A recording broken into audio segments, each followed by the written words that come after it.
Los dioses decidieron fijar su residencia en el Ixcán.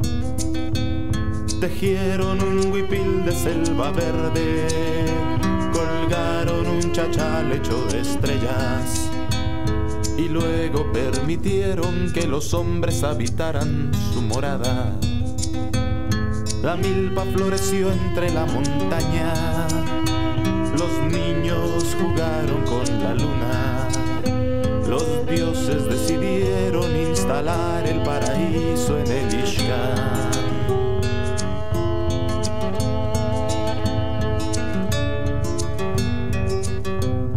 Los árboles espiaban su belleza reflejada en el Chicxoy. Los pájaros... My name is Katharina Dechert. I am volunteering as a human rights accompanier with the Network in Solidarity with the People of Guatemala, or NISGUA, through their Guatemala Accompaniment Project.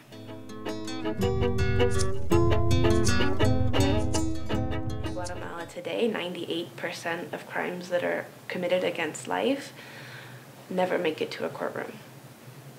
So impunity is a major problem.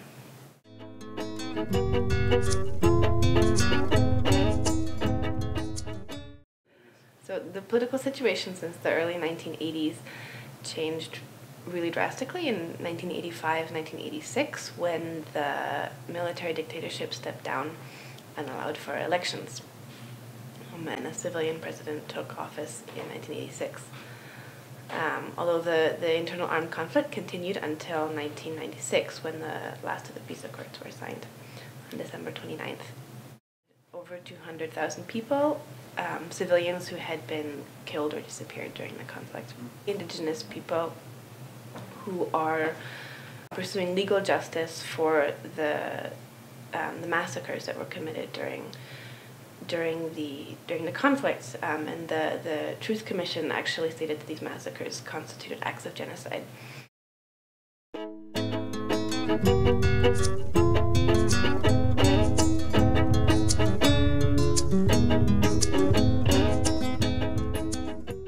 The system is impunity, and that means that most of the crimes that are committed, not only crimes of the past that were committed during the internal armed conflict, but crimes that are committed today as well, don't get prosecuted because of the lack of political will to prosecute them, because of corruption, because of the lack of resources that are allocated to the investigation or prosecution of crimes.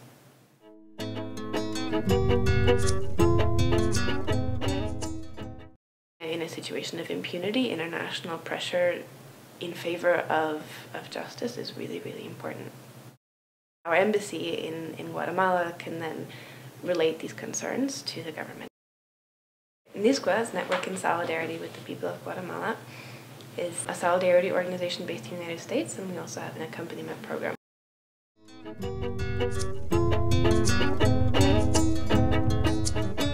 Its predecessor got its start in Guatemala, accompanying the return of the refugees in the mid-90s from Mexico back into Guatemala.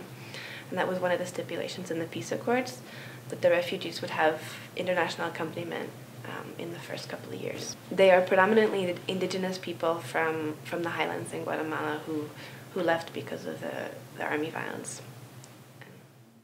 There were lots of massacres, as well as lots of controlled model villages, which was the army's campaign to bring the population back under its control after a massacre.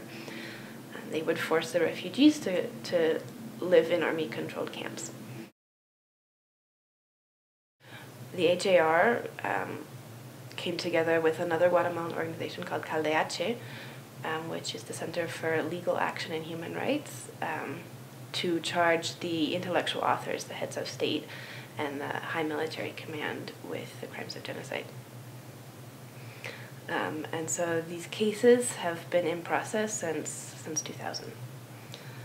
And this last June, in 2010, we saw the first arrest for the genocide case, the arrest of Lopez Fuentes, who was an ex-general, and the third in command under the dictatorship of Efraín Ríos Montt between 1982 and 1983.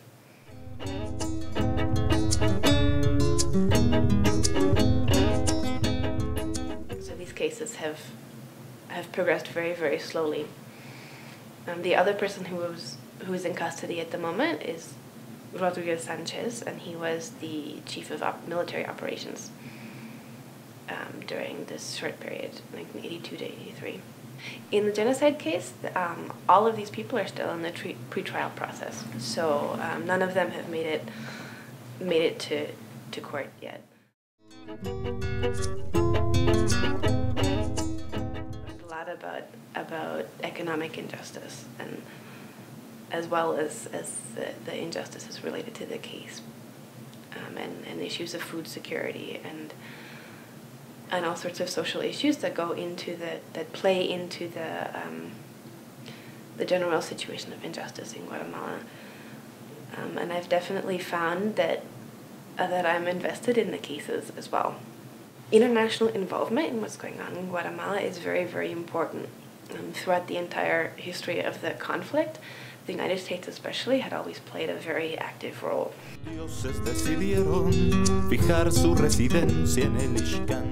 The changes and the peace negotiations also were spurred on by the international community. And so a lot of the changes that have taken place, a lot of the movement in the cases is related to the amount of international pressure that's being put on the Guatemalan government to allow these processes to continue. And so that's one of the most important parts of accompaniment work, is that we share our experiences with people here so that they can participate in urgent action campaigns or letter writing campaigns, or other sorts of campaigns and information campaigns to get to reach out to our representatives so that they know that these issues are important. What's going on in Guatemala is important to people here.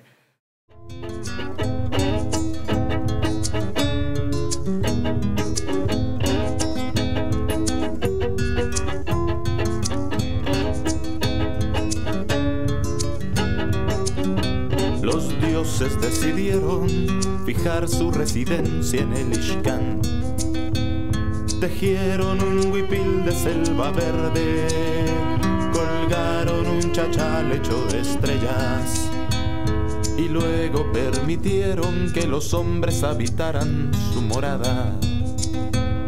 La milpa floreció entre la montaña, los niños jugaron con la luna.